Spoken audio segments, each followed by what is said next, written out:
kaganakang lubos. Ang may pusong tapat sa Diyos ay may kaganakang lubos.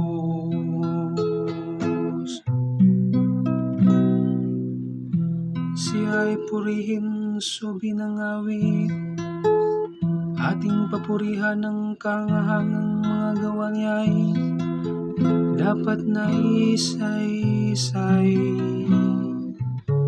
Tayo ay magalak, yamang lahat tayo ay tunay na Kanya. Ang Kanyang pangalan, ang pangalang banal, napakadakila.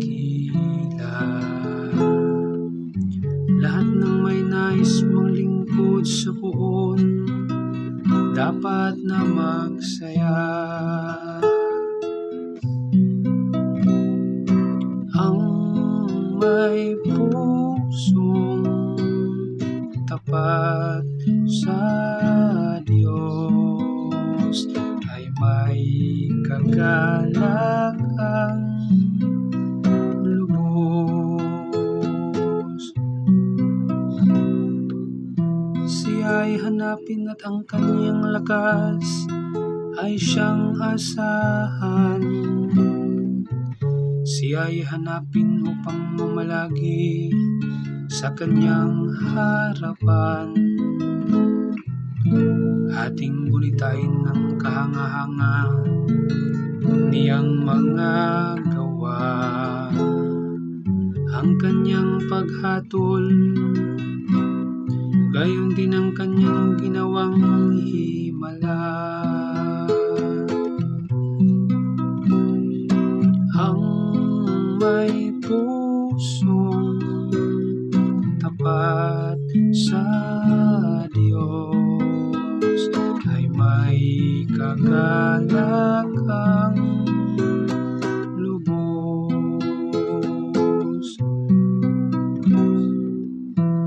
Ito'y nasaksihan ng mga alipit anak ni Abraham, gayon din ang lahat na anak ni Jacob na Kanyang hinirang. Ang Panginoong Diyos ay ang Panginoon, siyang ating Diyos. Sa Kanyang paghatol ay ang nasasaklaw buong sansinuko. Ang may pusong tapat sa